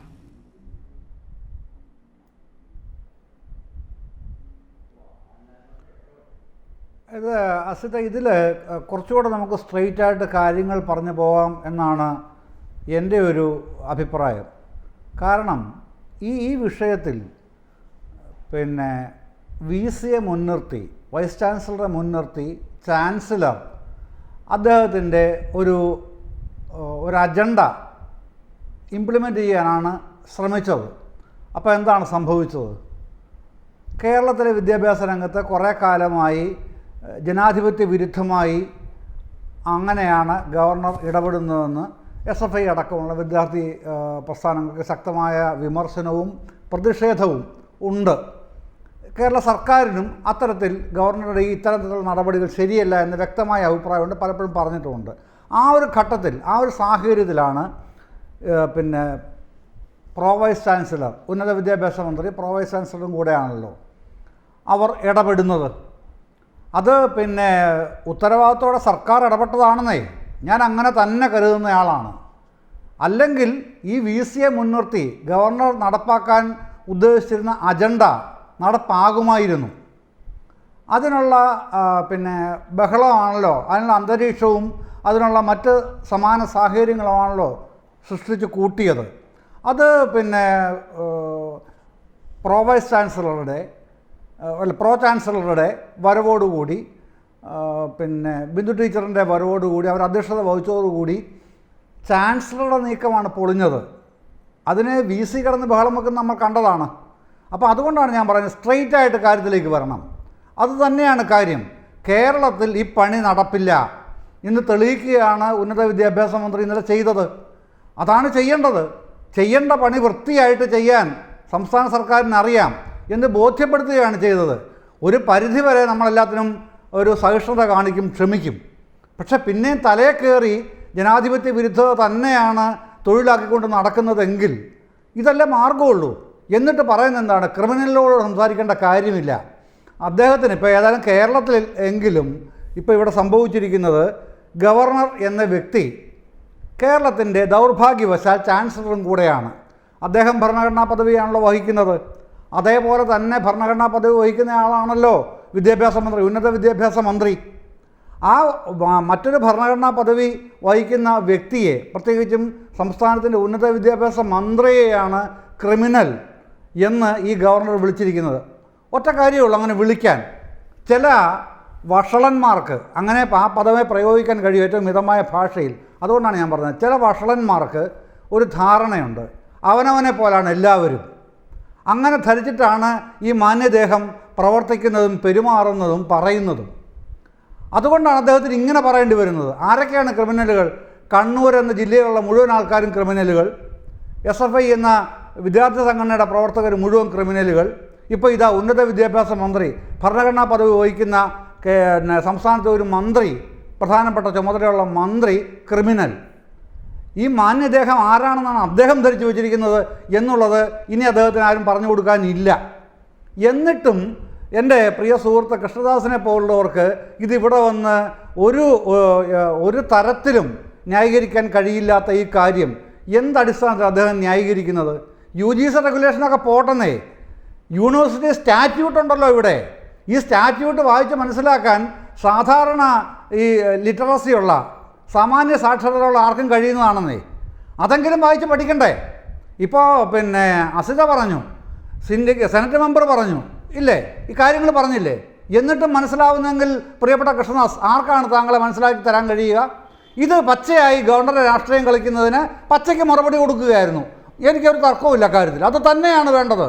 പിന്നെ ക്രിമിനലിൻ്റെ കാര്യമൊക്കെ അദ്ദേഹത്തിന് തൻ്റെ ഇടമുണ്ടെങ്കിൽ, ഞാൻ ആ പദവി പ്രയോഗിക്കുന്നുള്ളൂ കേട്ടോ, അദ്ദേഹത്തിന് ഈ ഗവർണർ എന്ന ചാൻസലർക്ക് തൻ്റെ ഇടമുണ്ടെങ്കിൽ ചെയ്യേണ്ട കാര്യം, നടന്ന സെനറ്റ് യോഗം അസാധുവാണ് എന്ന് പ്രഖ്യാപിച്ചുകൊണ്ട് പുതിയ സെനറ്റ് മീറ്റിംഗ് വിളിച്ചു കൂട്ടാൻ തൻ്റെ ഇടമുണ്ടോ ഈ ചാൻസലർക്ക്? ഉണ്ടെങ്കിൽ അത് ചെയ്ത് കാണിക്കണം. അപ്പോഴാണ് അദ്ദേഹത്തിന് തൻ്റെ ഇടമുണ്ടെന്ന് പറയാനാവുക. അല്ലാതുള്ളതെല്ലാം വെറും വാചാടോപമാണ്. അതിലൊന്നും ഒരു കഥയുമില്ല പ്രിയപ്പെട്ട കൃഷ്ണദാസ്. കണ്ടിരുന്നു. പക്ഷേ ഇപ്പോൾ കൃഷ്ണദാസ് മറ്റൊരു ആരോപണം ഉന്നയിക്കുന്നത് SFI എന്ന സംഘടന ചാൻസലറെ വെള്ളപൂശാൻ ശ്രമിക്കുന്നു എന്നതാണ്. അല്ല, ഈ BJP-യുടെ പ്രതിനിധിയെ സംബന്ധിച്ച് അദ്ദേഹത്തിന്റെ പാർട്ടിക്കുമുള്ള ഒരു പ്രയാസം എന്താ വെച്ചാൽ ഇന്നോളം കേരളത്തിലെ ഒരു സർവകലാശാലകളുടെയും സെനറ്റ് ഉൾപ്പെടെയുള്ള ഭരണസമിതിക്കകത്തേക്ക് അക്കാദമിക സമൂഹം അവരെ കടത്തിവിടാൻ വേണ്ടി തയ്യാറായിട്ടില്ല എന്നുള്ളത് കൊണ്ട് തന്നെ സർവകലാശാല ആക്ട് പറഞ്ഞിട്ടുള്ള കാര്യങ്ങളെ സംബന്ധിച്ചും അവർക്ക് ധാരണ ഉണ്ടാകാൻ വേണ്ടി സാധ്യതയില്ല. അങ്ങനെ ധാരണയില്ലാത്തതാണ് ബഹുമാനപ്പെട്ട BJP-യുടെ പ്രതിനിധിയുടെ വാദങ്ങളിൽ നിന്ന് വ്യക്തമായിക്കൊണ്ടിരിക്കുന്നത്. അദ്ദേഹം പച്ചക്കള്ളം പറഞ്ഞുകൊണ്ടിരിക്കുകയാണ്. ഒന്ന്, അദ്ദേഹം കണ്ണൂർ വൈസ് ചാൻസലറുടെ നിയമനവുമായി ബന്ധപ്പെട്ട് ബഹുമാനപ്പെട്ട സുപ്രീം കോടതിയുടെ ഇടപെടലിനെ ഇതിനോട് കൂട്ടിച്ചേർത്ത് കെട്ടുന്നതിന് വേണ്ടി ശ്രമിച്ചു. ക്രിമിനൽ ആക്ട് പ്രോ ചാൻസലർ നടത്തി എന്നുള്ള നിലയിലേക്കുള്ള ഒരു വാദം അദ്ദേഹം ഉന്നയിക്കുന്നതിന് വേണ്ടി തയ്യാറായി. കണ്ണൂർ സർവകലാശാലയുടെ വൈസ് ചാൻസലർ നിയമനവുമായി ബന്ധപ്പെട്ട് നിയമവിരുദ്ധമായ ഇടപെടൽ ആരെങ്കിലും നടത്തിയിട്ടുണ്ടെങ്കിൽ അത് നടത്തിയ ആളുടെ പേര് ആരിഫ് മുഹമ്മദ് ഖാൻ എന്നാണ് എന്ന് മനസ്സിലാക്കുന്നതിന് വേണ്ടി ഇദ്ദേഹം തയ്യാറാകണം. കണ്ണൂർ വൈസ് ചാൻസലറെ നിയമിക്കുന്നതിന് വേണ്ടിയിട്ടുള്ള ഉത്തരവാദിത്വം ചാൻസലർക്കാണ്. ചാൻസലർ നിയമിച്ച അദ്ദേഹമാണല്ലോ നിയമിച്ചത്. പ്രോ വൈസ് ചാൻസലർ അഭിപ്രായ പ്രകടനം നടത്തി. അങ്ങനെ അഭിപ്രായ പ്രകടനം നടത്തരുത് എന്ന് ഒരു നിയമത്തിലും ഒരു സർവകലാശാല ആക്ടിലും അതിനു മുൻപ് പറഞ്ഞിട്ടില്ല. സുപ്രീം കോടതി വിധിയോടുകൂടി ഇനി ആ നിലയ്ക്ക് അഭിപ്രായ പ്രകടനം നടത്താൻ വേണ്ടി പാടില്ല എന്നുള്ളത് സുപ്രീം കോടതി വിധിയോടുകൂടെ നിയമമാക്കുകയാണ്. അതിനു മുൻപ് ആ നിലയിലൊരു വാദം അല്ലെങ്കിൽ ആ നിലയിലൊരു നിയമം നിലനിൽക്കുന്ന ഒരു നിയമ സംവിധാനത്തിനകത്തും ഉണ്ടായിരുന്നില്ല. അങ്ങനെ ആകുമ്പോൾ സുപ്രീം കോടതി അസാധുവാക്കിയിട്ടുള്ളത് ചാൻസലറായിട്ടുള്ള കേരളത്തിലെ സർവകലാശാലയുടെ ചാൻസലറായിട്ടുള്ള ആരിഫ് മുഹമ്മദ് ഖാൻ നടത്തിയിട്ടുള്ള അപ്പോയിൻമെൻ്റ് ആണ്. അപ്പോൾ അതുകൊണ്ട് തന്നെ അവിടെ കണ്ണൂർ VC-യുടെ നിയമനവുമായി ബന്ധപ്പെട്ട് എന്തെങ്കിലും ക്രിമിനൽ ആക്ട് നടത്തിയിട്ടുണ്ട് എങ്കിൽ, നിയമവിരുദ്ധ പ്രവർത്തനം നടത്തിയിട്ടുണ്ടെങ്കിൽ അത് നടത്തിയിട്ടുള്ളത് ആരിഫ് മുഹമ്മദ് ഖാൻ ആണ് എന്ന് മനസ്സിലാക്കുന്നതിന് വേണ്ടി BJP-യുടെ പ്രതിനിധി തയ്യാറാകേണ്ടതായിട്ടുണ്ട്. മറ്റൊന്ന്, അദ്ദേഹം ആവർത്തിച്ച് ചോദിക്കുകയാണ് ആരാണ് പ്രോ ചാൻസലർക്ക് യോഗത്തിൽ പങ്കെടുക്കാൻ അനുവാദം നൽകിയത് എന്നുള്ളത്. അദ്ദേഹം മനസ്സിലാക്കേണ്ടത് നിങ്ങളുടെ ആരുടെയും അനുവാദത്തിന്റെ ആവശ്യമില്ല. ആരിഫ് മുഹമ്മദ് ഖാനെ സർവകലാശാലയുടെ ചാൻസലറാക്കി നിശ്ചയിച്ചിട്ടുള്ളത് ഏത് സർവകലാശാല നിയമമാണോ അതേ സർവകലാശാല നിയമമാണ് പ്രോ ചാൻസലറായി ഉന്നത വിദ്യാഭ്യാസ വകുപ്പ് മന്ത്രിയെ നിയോഗിച്ചിട്ടുള്ളത്. അതേ നിയമമാണ് ചാൻസലറെയും ഉന്നത വിദ്യാഭ്യാസ വകുപ്പ് മന്ത്രിയെയും സെനറ്റ് അംഗങ്ങളായി നിശ്ചയിച്ചിട്ടുള്ളത്. ഈ സെനറ്റ് യോഗത്തിനകത്ത് പങ്കെടുക്കേണ്ടുന്ന സെനറ്റ് അംഗമാണല്ലോ ചാൻസലർ. അദ്ദേഹത്തിന് അന്ന് പാലുകാച്ചലുണ്ടായിരുന്നോ നൂലുകെട്ടുണ്ടായിരുന്നോ എന്നുള്ളതിനെ സംബന്ധിച്ച് നമുക്ക് നിശ്ചയമില്ല. അദ്ദേഹത്തിന് വന്ന് യോഗത്തിൽ പങ്കെടുക്കായിരുന്നല്ലോ, അദ്ദേഹത്തിന് യോഗത്തിൽ പങ്കെടുത്ത് യോഗത്തിന്റെ അധ്യക്ഷത വഹിക്കാമായിരുന്നല്ലോ. അത് ചെയ്യാതെ ഇപ്പൊ കഴിഞ്ഞ കുറെ നാളുകളായി അദ്ദേഹത്തിന്റെ ഭരണഘടനാപരമായിട്ടുള്ള ഉത്തരവാദിത്വങ്ങൾ നിർവഹിക്കുന്നില്ല എന്നുള്ളത് പോലെ തന്നെ ഈ സർവകലാശാല ആക്ട് പ്രകാരമുള്ള സെനറ്റ് ഉൾപ്പെടെയുള്ള യോഗത്തിൽ പങ്കെടുക്കേണ്ടുന്ന അദ്ദേഹത്തിന്റെ ഉത്തരവാദിത്വം നിർവഹിക്കുന്നതിന് വേണ്ടിയും അദ്ദേഹം തയ്യാറായില്ല. അദ്ദേഹത്തിന്റെ അഭാവത്തിലാണ് സെനറ്റ് അംഗമായിട്ടുള്ള ആ യോഗത്തിൽ പങ്കെടുക്കേണ്ടുന്ന പ്രോ ചാൻസലർ ആ യോഗത്തിൽ പങ്കെടുക്കുകയും അദ്ദേഹത്തിന്റെ അഭാവത്തിൽ സർവകലാശാല ആക്ട് 3-ാം ചാപ്റ്റർ 8 ക്ലോസ് 2 പ്രകാരം അദ്ദേഹത്തിന്റെ അഭാവത്തിൽ ആ യോഗത്തിന്റെ അധ്യക്ഷത വഹിക്കുകയും ചെയ്യുന്നത്. ഇനി അധ്യക്ഷത വഹിച്ച് അവിടെ പ്രമേയം പാസ്സാക്കപ്പെട്ടിട്ടുണ്ടെങ്കിൽ അത് ഭൂരിപക്ഷ അഭിപ്രായത്തോടു കൂടിയാണ് പാസ്സാക്കപ്പെട്ടിട്ടുള്ളത്. നിങ്ങൾ എന്താ കരുതിയിട്ടുള്ളത്? ആരിഫ് മുഹമ്മദ് ഖാനും അതേപോലെ തന്നെ കേരളയുടെ താൽക്കാലിക VC-യും നിങ്ങൾ പിൻവാതിലിലൂടെ തിരികെ കയറ്റിയിട്ടുള്ള 8-10 RSSന്റെ നോമിനികളും ചേർന്നങ്ങ് നിശ്ചയിക്കുന്നതിന് വേണ്ടി ഇത് RSSന്റെ ശാഖയിൽ എടുക്കേണ്ടുന്ന തീരുമാനമാണ് എന്നുള്ള ധാരണയാണ് BJP-ക്ക്. ഇത് സർവകലാശാലയുടെ മുന്നോട്ട് പോക്കുമായി ബന്ധപ്പെട്ടിട്ടുള്ള തീരുമാനമാണ്. ആ തീരുമാനം എടുക്കുന്നതിന് വേണ്ടി സർവകലാശാല സെനറ്റ് ഉൾപ്പെടെയുള്ള ഭരണസമിതിക്കകത്തുള്ള ഭൂരിപക്ഷ അഭിപ്രായം, ഇത് ജനാധിപത്യമാണ് സർ. ആ ജനാധിപത്യ പരമായി പ്രവർത്തിക്കുന്ന സർവകലാശാല ഭരണസമിതിക്കകത്ത് ഭൂരിപക്ഷ അംഗങ്ങളുടെ അഭിപ്രായ പ്രകാരമാണ് ഈ പറഞ്ഞ പോലെ ആ പ്രമേയം പാസ്സാക്കുന്ന നിലയുണ്ടായിട്ടുള്ളത്. ഇനി ആ പാസ്സാക്കിയ പ്രമേയം തന്നെ നിയമപരമാണ് സർ, നിയമപരമാണ്. നിങ്ങൾ ഇപ്പോൾ നേരത്തെ ബഹുമാനപ്പെട്ട സിൻഡിക്കേറ്റ് അംഗം ഉൾപ്പെടെ പറഞ്ഞു, എന്തിന്റെ അടിസ്ഥാനത്തിൽ ഏത് സുപ്രീം കോടതി വിധി ഉണ്ടോ അല്ലെങ്കിൽ ഏതെങ്കിലും സർവകലാശാല ആക്ട് ഉണ്ടോ, UGC റെഗുലേഷൻ ഉണ്ടോ, എന്ത് പ്രകാരം ആരാണ് ചാൻസലർ ആയിട്ടുള്ള ആരിഫ് മുഹമ്മദ് ഖാനെ ഈ പറഞ്ഞ പോലെ സെലക്ഷൻ കമ്മിറ്റിയിലേക്ക് സെർച്ച് കമ്മിറ്റിയിലേക്ക് സെനറ്റിൽ നിന്നും നോമിനിയെ ആവശ്യപ്പെടുന്നതിന് വേണ്ടി അധികാരം കൊടുത്തിട്ടുള്ളത്? അങ്ങനെ അധികാരമില്ല. കഴിഞ്ഞ കുറെ നാളുകളായി ഇദ്ദേഹത്തിന്റെ ധാരണ രാജ്ഭവനകത്തിരിക്കുന്ന ആൾ രാജാവാണ് എന്നുള്ളതാണ്. അങ്ങനെ രാജാവാണെന്ന് ധരിച്ചുകൊണ്ട് നിയമവിരുദ്ധമായിട്ടുള്ള പ്രവർത്തനങ്ങൾ നടത്തിക്കൊണ്ടിരിക്കുക. അത് ഇവിടെ അവസാനിക്കുന്നില്ലല്ലോ. എന്തേ നിങ്ങൾ നിയോഗിച്ച 4 അംഗങ്ങൾക്ക് ആ യോഗത്തിൽ പങ്കെടുക്കുന്നതിന് വേണ്ടി കഴിഞ്ഞില്ലല്ലോ? ഇദ്ദേഹം നിയമവിരുദ്ധമായി തിരികെ കയറ്റാൻ വേണ്ടി ശ്രമിച്ച 4 ABVP പ്രവർത്തകർക്ക് സെനറ്റ് യോഗത്തിൽ പങ്കെടുക്കാൻ വേണ്ടി കഴിഞ്ഞില്ലല്ലോ. ബഹുമാനപ്പെട്ട കേരള ഹൈക്കോടതി അവരെ അസാധുവാക്കുന്ന അല്ലെങ്കിൽ അവരുടെ നിയമനത്തെ സ്റ്റേ ചെയ്യുന്ന നിലയുണ്ടായിട്ടില്ലേ? അപ്പൊ നിയമവിരുദ്ധ പ്രവർത്തനമല്ലേ കേരളത്തിലെ സർവകലാശാലകളുടെ ചാൻസലറായിട്ടുള്ള ആരിഫ് മുഹമ്മദ് ഖാൻ ചെയ്തിട്ടുള്ളത്? ഇങ്ങനെ നിരന്തരം നിയമവിരുദ്ധ പ്രവർത്തനം നടത്തിക്കൊണ്ടിരിക്കുക. ഇപ്പോൾ ബഹുമാനപ്പെട്ട ഹൈക്കോടതി നിർദ്ദേശപ്രകാരമാണ് കാലിക്കറ്റ് സർവകലാശാലയിലെ സിൻഡിക്കേറ്റ് തെരഞ്ഞെടുപ്പ് ആരംഭിച്ചത്. ആ സിൻഡിക്കേറ്റ് തെരഞ്ഞെടുപ്പ് സ്റ്റേ ചെയ്യുന്നതിന് വേണ്ടി തന്റെ അധികാരം ദുർവിനിയോഗം ചെയ്തുകൊണ്ടല്ലേ ചാൻസലർ ഇടപെടൽ നടത്തി സിൻഡിക്കേറ്റ് യോഗം നിലവിൽ സ്റ്റേ ചെയ്ത് വെച്ചിട്ടുള്ളത്. ഇങ്ങനെ നിരന്തരം നിയമവിരുദ്ധ ഇടപെടൽ നടത്തിക്കൊണ്ട് സർവകലാശാലകളുടെ മുന്നോട്ട് പോക്ക് തടയുന്നതിന് വേണ്ടി, സർവകലാശാലകളുടെ സുഗമമായിട്ടുള്ള പ്രവർത്തനം തടയുന്നതിന് വേണ്ടി നിരന്തര ഇടപെടൽ ഇദ്ദേഹം നടത്തിക്കൊണ്ടിരിക്കുകയാണ്. ഇദ്ദേഹം മനസ്സിലാക്കേണ്ടുന്നത്, BJPയുടെ പ്രതിനിധിയും മനസ്സിലാക്കേണ്ടുന്നത്, അദ്ദേഹത്തെ ചാൻസലറാക്കി, കേരളത്തിലെ സർവകലാശാലകളുടെ ചാൻസലറാക്കി ഇരുത്തിയിട്ടുള്ളത് BJPയോ RSSോ കേന്ദ്ര ഗവൺമെന്റോ അല്ല എന്ന് മനസ്സിലാക്കാൻ വേണ്ടി തയ്യാറാകണം. അത് കേരളത്തിന്റെ നിയമസഭയാണ്. കേരളത്തിന്റെ തെരഞ്ഞെടുക്കപ്പെട്ട നിയമസഭ പാസാക്കിയ നിയമപ്രകാരം, കേരളത്തിലെ ജനങ്ങളുടെ തീരുമാനപ്രകാരം തെരഞ്ഞെടുക്കപ്പെട്ട നിയമസഭയാണ് അദ്ദേഹത്തെ സർവകലാശാലകളുടെ ചാൻസലർ പദവിയിൽ ഇരുത്തിയിട്ടുള്ളത് എന്ന് മനസ്സിലാക്കുന്നതിന് വേണ്ടി നിങ്ങൾ തയ്യാറാകേണ്ടതായിട്ടുണ്ട്. അങ്ങനെ ഇരിക്കുന്ന ഉത്തരവാദിത്വപ്പെട്ട ഒരു വ്യക്തി നിയമപ്രകാരം, സർവകലാശാല ആക്ട് പ്രകാരം, UGC റെഗുലേഷൻ പ്രകാരം പ്രവർത്തിക്കുന്നതിന് വേണ്ടി ഉത്തരവാദിത്വപ്പെട്ട വ്യക്തി അതിനപ്പുറം നിന്നുകൊണ്ട് RSSന്റെയും BJPയുടെയും ഓഫീസിൽ നിന്നും എഴുതി കൊടുക്കുന്ന തിട്ടൂര പ്രകാരം സർവകലാശാലകളെ കൊണ്ടുപോകുന്നതിന് വേണ്ടി ശ്രമം നടത്തിക്കൊണ്ടിരിക്കുകയാണ്. ആ ശ്രമത്തെ മുന്നോട്ട് കൊണ്ടുപോകുന്നതിന് വേണ്ടി കേരളത്തിലെ അക്കാദമിക സമൂഹം അനുവദിക്കില്ല എന്നുള്ളത് മനസ്സിലാക്കാൻ വേണ്ടി തയ്യാറാകണം നിങ്ങൾ. ഈ സെനറ്റ് നോമിനേഷൻ ഉൾപ്പെടെ നടന്ന ഘട്ടത്തിൽ സെനറ്റിലേക്ക് നിയമവിരുദ്ധമായി, ചട്ടവിരുദ്ധമായി പിൻവാതിൽ നിയമനം ആരിഫ് മുഹമ്മദ് ഖാനും RSSും ചേർന്ന് നടത്തിയ ഘട്ടത്തിൽ ഞങ്ങൾ പറഞ്ഞു, ഇത് സർവകലാശാലകളെ തകർക്കുന്നതിന് വേണ്ടിയാണ്. ഇങ്ങനെ UGC 2018 റെഗുലേഷന് വിരുദ്ധമായി, സുപ്രീം കോടതി ഉത്തരവിന് വിരുദ്ധമായി ഇദ്ദേഹം സെർച്ച് കമ്മിറ്റിയിലേക്ക് ആളെ ആവശ്യപ്പെടുന്നത്, സെനറ്റ് പ്രതിനിധി ആവശ്യപ്പെടുന്നത് നിഷ്കളങ്കായിട്ടല്ല, അങ്ങനെ നിയമവിരുദ്ധമായി. അത് ചോദ്യമാണ്. ഇങ്ങനെ സെനറ്റ് കമ്മിറ്റിയിലേക്ക് നോമിനി ആവശ്യപ്പെടുന്ന ചാൻസലറുടെ നടപടി അത് ഏത് തരത്തിലാണ് നിയമവിധേയമാകുന്നത്? ഇപ്പോൾ നിങ്ങൾ ആ യോഗത്തിൽ പ്രോ ചാൻസലർ ഹെഡ് ചെയ്തത് നിയമവിരുദ്ധം എന്ന് പറയുമ്പോൾ ആ യോഗം തന്നെ നിയമവിരുദ്ധമാണ് എന്നുള്ളതാണ് വാസ്തവം.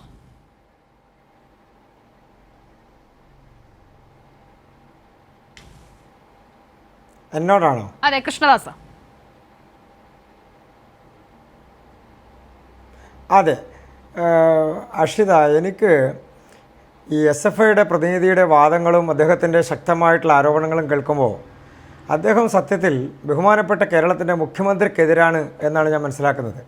അദ്ദേഹം ഗവർണറുടെ നിയമനം, ഗവർണർ നടത്തിയിട്ടുള്ള കണ്ണൂർ സർവകലാശാലയിലെ വൈസ് ചാൻസലറുടെ നിയമനം അത് സുപ്രീം കോടതി റദ്ദാക്കി എന്ന് അദ്ദേഹം അഭിമാനത്തോടു കൂടി പറയുമ്പോൾ, ബഹുമാനപ്പെട്ട ഗവർണർ എന്താ പൊതുജനത്തോട് പറഞ്ഞത്?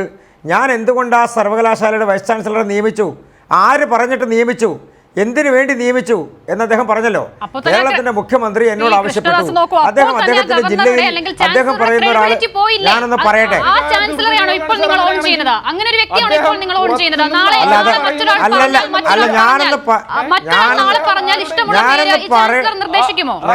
പറയട്ടെന്ന്,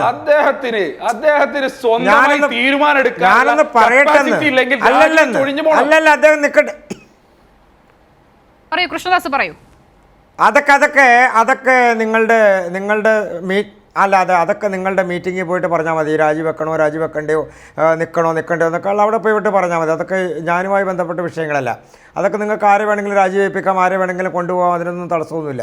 പക്ഷേ ഗവർണർ ആ വിഷയം പുറത്ത് പറഞ്ഞതോടുകൂടി, പ്രോ ചാൻസലർ അടക്കമുള്ള ആളുകളുടെ കത്തുകൾ പുറത്തു വന്നതോടുകൂടി, വിഷയങ്ങളുമായി ബന്ധപ്പെട്ടുകൊണ്ട് ശുപാർശകൾ പുറത്തു വന്നതോടുകൂടി ആരിടപെട്ടു, എന്തിനിടപെട്ടു എന്നുള്ളത് കേരളം കണ്ടതല്ലേ. എന്നിട്ട് ഉളുപ്പില്ലാതെ വന്നിട്ട് പറയാണ് ഗവർണർ തെറ്റായ നടപടി അതല്ലേ അന്ന് ചെയ്തത്. സുപ്രീം കോടതിയിൽ പോയി മുഖ്യമന്ത്രി പറഞ്ഞിട്ടാണ് ഞാൻ എല്ലാം ചെയ്തത്, എനിക്ക് മറ്റു മാർഗമില്ലായിരുന്നു എന്നങ്ങ് പറഞ്ഞ് സ്വയം ഇരവാദം ഉന്നയിച്ച് സ്റ്റേറ്റിനെതിരെ ഒരു വിധി കൊണ്ടുവരിക, അതായിരുന്നില്ല അന്ന് വാസ്തവത്തിൽ നടന്നത്. അല്ലെങ്കിൽ അദ്ദേഹത്തിന് ഇപ്പോൾ കാണിക്കുന്ന തന്റെ ഇടം എന്താ അപ്പോൾ ഇല്ലാതിരുന്നത്? മുഖ്യമന്ത്രി പറഞ്ഞപ്പോൾ എന്താ പറയാതിരുന്നത്, എനിക്ക് കഴിയില്ല നിയമിക്കാനെന്ന്?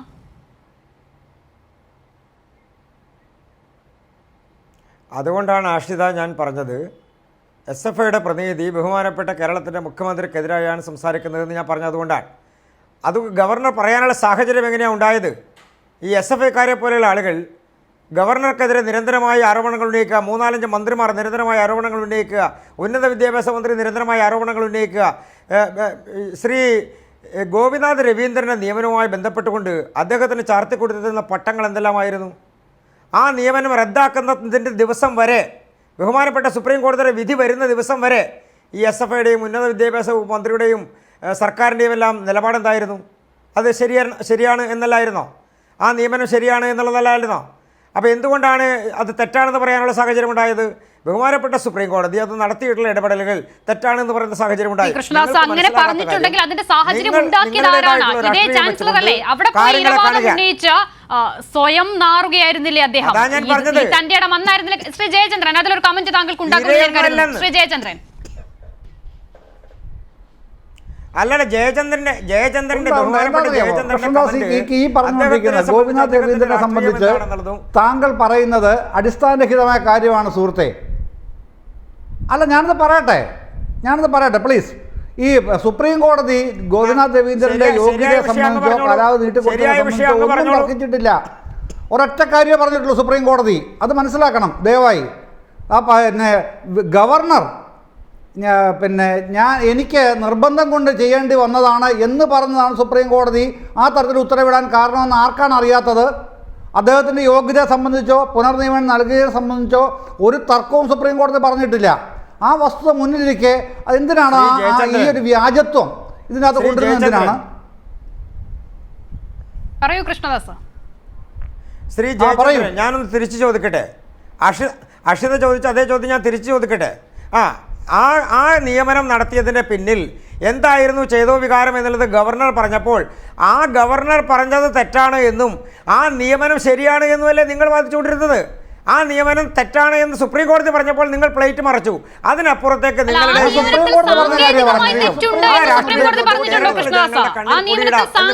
തെറ്റുണ്ടെന്ന് കോടതി പറഞ്ഞിട്ടുണ്ടോ? അതോ ഈ ചാൻസലറുടെ വാദങ്ങളെ മുഖവിലേക്ക് എടുത്തുകൊണ്ട് അതാ നിയമനത്തിൽ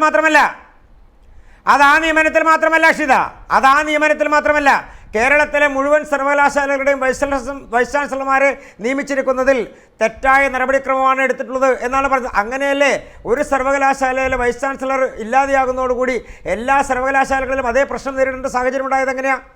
ശരി, അങ്ങനെയാണെങ്കിൽ നോക്കൂ, KTU-VC നിയമനത്തിൽ സുപ്രീം കോടതി പറഞ്ഞ വിധിയുടെ അടിസ്ഥാനപ്പെടുത്തി അതിന്റെ ലംഘനമാണ് കഴിഞ്ഞ ദിവസം നടന്ന സെനറ്റ് യോഗം. അപ്പോൾ അതെങ്ങനെ ശരിയാകും ശ്രീ കൃഷ്ണദാസ്? KTU-VC നിയമനത്തിൽ സുപ്രീം കോടതി എന്താണ് പറഞ്ഞത്? UGC റെഗുലേഷൻ 2018 പ്രകാരമായിരിക്കണം VC നിയമനം. അപ്പോൾ അതനുസരിച്ചല്ല കഴിഞ്ഞ ദിവസത്തെ സെനറ്റ് യോഗം എന്നാണ് ഇടത് പ്രതിനിധി അടക്കം ഇപ്പോൾ ഉന്നയിക്കുന്നത്. ആ വാദം അപ്പോൾ എങ്ങനെ ശരിയാകും? കോടതി വിധിയുടെ ഏതെങ്കിലുമൊക്കെ ഭാഗം സൗകര്യം പോലെ അങ്ങ് എടുത്താൽ മതിയോ? അക്ഷിത, അവിടെയാണ് കോടതിയുടെ ഏതെങ്കിലുമൊക്കെ ഭാഗം എടുത്തുകൊണ്ട് എല്ലാ കള്ളത്തരങ്ങളും തങ്ങൾ ചെയ്യുന്ന കള്ളത്തരങ്ങളെല്ലാം നല്ല കള്ളത്തരങ്ങളാണ് എന്ന് പറയാൻ കാണിക്കുന്ന ഒരു മിടുക്ക്. അതിൻ്റെ ഒരു പ്രധാനപ്പെട്ട കാരണം എന്നോടാണോ? ശ്രീ കൃഷ്ണദാസിനോടാണ്. പക്ഷെ നോക്കൂ, അതിൽ എന്താണുള്ളത് ശ്രീ കൃഷ്ണദാസ്? KTU-VC നിയമനത്തിൽ സ്റ്റേറ്റിന്റെയും സെന്ററിന്റെയും വിധികൾ തമ്മിൽ അല്ലെങ്കിൽ നിയമങ്ങൾ തമ്മിൽ എന്തെങ്കിലും കോൺട്രഡിക്ഷൻ ഉണ്ടെങ്കിൽ കേന്ദ്ര നിയമം പ്രാബല്യത്തിൽ എടുക്കണമെന്ന് പറയുന്നു. അങ്ങനെ യൂണിവേഴ്സിറ്റികളുടെ വിഷയത്തിലേക്ക് വരുമ്പോൾ അത് UGC റെഗുലേഷൻ ആക്ട് ആണ് 2018. അത് പ്രകാരം VC നിയമനം എങ്ങനെ വേണം എന്നതിന്റെ നിയമവിരുദ്ധ പ്രവർത്തനമാണ് കഴിഞ്ഞ ദിവസം നടന്ന സെനറ്റ് യോഗം. അതുകൊണ്ടാണ് അവിടെ ഇടത് പ്രതിനിധികൾ അതിനെതിരെ പ്രമേയം പാസാക്കുകയും ആ യോഗം തന്നെ നിയമവിരുദ്ധമെന്ന് പറയേണ്ടി വരികയും ചെയ്യുന്നത്. സുപ്രീം കോടതി പറഞ്ഞതിലെല്ലാം അംഗീകരിക്കണ്ടേ നമ്മൾ? ഞാൻ അതിനോട് കൂട്ടിച്ചേർത്ത ഒരു കാര്യം ഇവിടെ പറഞ്ഞതുപോലെ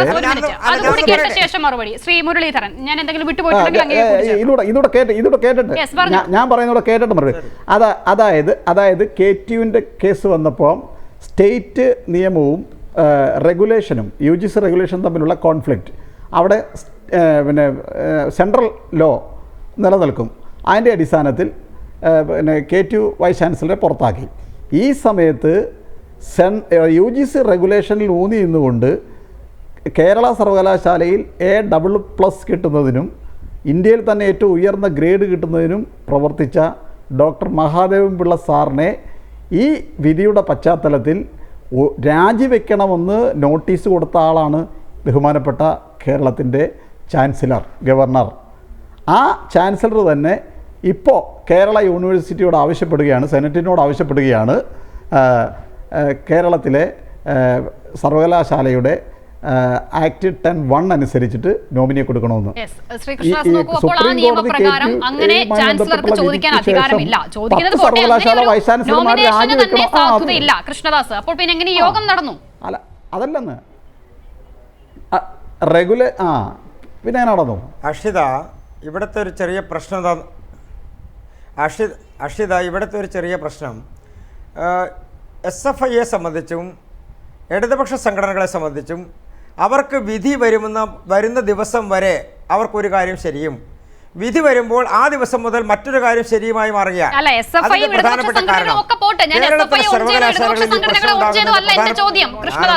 ഇതൊരു ജനാധിപത്യപരമായ എന്റെ അവകാശം, എന്റെ ചോദ്യം, ആ ചോദ്യത്തിന് അങ്ങ് മറുപടി പറയൂ. സുപ്രീം കോടതി വിധി പ്രകാരം ഇങ്ങനെ ഒരു യോഗം വിളിക്കാൻ ചാൻസലർക്ക് അധികാരമില്ല, പിന്നെ എങ്ങനെയാ യോഗം നടന്നു?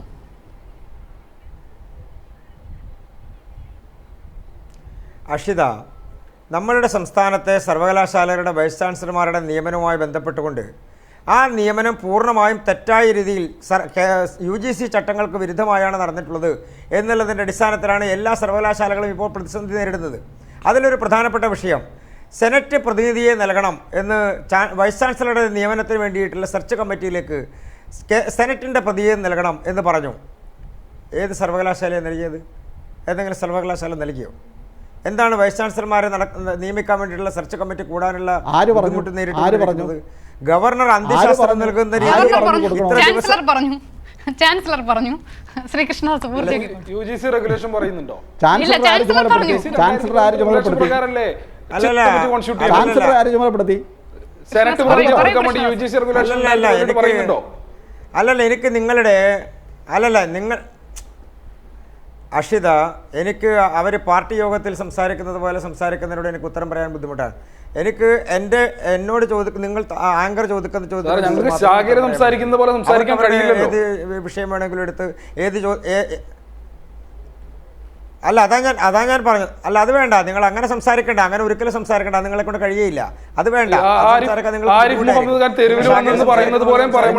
നിങ്ങൾ കൃത്യമായ കാര്യങ്ങൾ പറയുമായിരുന്നു. നിങ്ങൾ കൃത്യമായ കാര്യങ്ങൾ പറയുമായിരുന്നു. നിങ്ങൾക്ക് കൃത്യമായ കാര്യങ്ങൾ പറയാൻ കഴിയാത്തത് നിങ്ങൾ ശാഖയിൽ വരാത്തത് കൊണ്ടാണ്. മറ്റൊരു തർക്കത്തിലേക്ക് പോകല്ലേ? ശാഖയിൽ വരാത്തത് കൊണ്ടാണ്.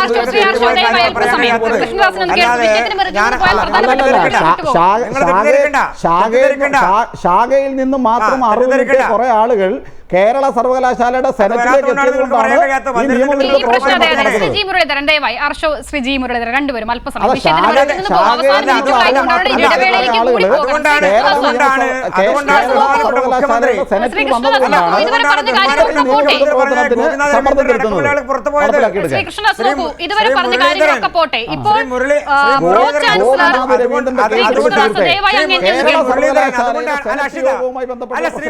അതുകൊണ്ടാണ് ഗോപിനാഥ് രവീന്ദ്രൻ അടക്കമുള്ള ആൾക്ക് പുറത്തു പോയത്.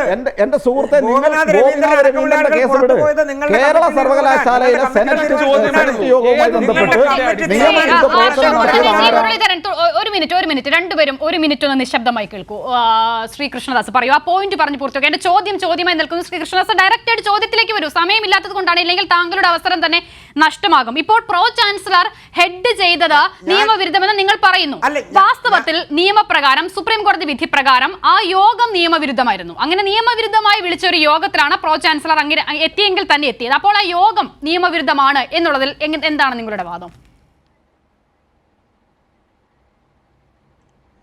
അക്ഷിത, ആ യോഗത്തിൽ പ്രോ ചാൻസലർ പങ്കെടുത്തതിനെ കുറിച്ചല്ല ഞാൻ മനസ്സിലാക്കുന്നത് ബഹുമാനപ്പെട്ട ഗവർണർ പറഞ്ഞത്.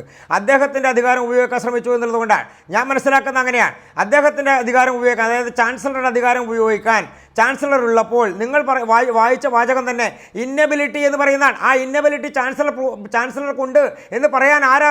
പ്രോ ചാൻസലറാണോ തീരുമാനിക്കുന്നത്?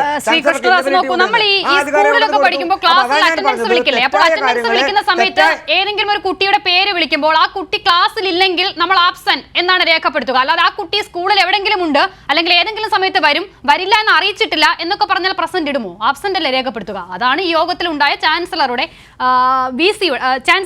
ചാൻസലറുടെ ആബ്സെൻസ് അതാണ്. അപ്പോൾ ആ ആബ്സെൻസിൽ പ്രോ ചാൻസലർക്ക് ഹെഡ് ചെയ്യാം, അത് ചെയ്തു. അതവിടെ നിൽക്കട്ടെ. ആ വിഷയം നമ്മൾ ഇത്രയും നേരം ചർച്ച ചെയ്തല്ലോ. ശ്രീകൃഷ്ണദാസ് നോക്കൂ, ആ വിഷയം നമ്മൾ ഇത്രയും നേരം ചർച്ച ചെയ്തു, അതവിടെ നിൽക്കട്ടെ. പ്രധാന വിഷയത്തിലേക്ക് വരൂ. ആ യോഗം വിളിക്കാൻ ചാൻസലർക്ക് നിയമപരമായ അധികാരം ഉണ്ടായിരുന്നോ?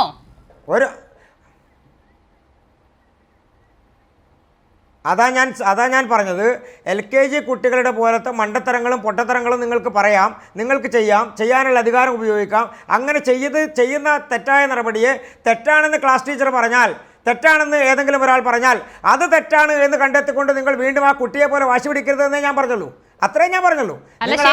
കുട്ടിയെ പോലെ ക്ലാസ് ടീച്ചർ പറയുന്നത് ശരിയാണെങ്കിലല്ലേ അത് കേട്ടത് തിരുത്തി അംഗീകരിക്കാൻ പറ്റൂ. ഇവിടെ ക്ലാസ് ടീച്ചർ തെറ്റാണെന്ന് പറയുന്നത്, അതാണ് പ്രശ്നം. ശ്രീ ജയചന്ദ്രൻ, ഈ കഴിഞ്ഞ സെനറ്റ് യോഗത്തിൽ ഗവർണറുടെ പ്രതിനിധികൾ നോമിനേറ്റ് ചെയ്ത KMC നായർ, അദ്ദേഹം മുൻപ് ഒരു സർവകലാശാലയുടെ തലപ്പത്തിരിക്കുന്ന സമയത്ത് സ്റ്റേറ്റ് കൊടുത്ത പേര് മറികടന്ന് അന്ന് സദാശിവം ഗവർണറായിരുന്ന സമയത്ത് പ്രത്യേക താല്പര്യത്തിൽ നിയമിച്ച ആളാണ്. അപ്പോൾ തന്നെ അദ്ദേഹത്തിന്റെ താല്പര്യങ്ങൾ ഏത് നിലയിലാണ് എന്നുള്ളത് നമുക്ക് വ്യക്തമാണ്. അപ്പോൾ അങ്ങനെ ഒരാളുടെ പേര് നിർദ്ദേശിക്കാനായിരുന്നു ഇത്തരത്തിൽ നിയമവിരുദ്ധമായ ഒരു യോഗം തന്നെ വിളിച്ചു ചേർത്തത്? എന്താണ് കരുതുന്നത്?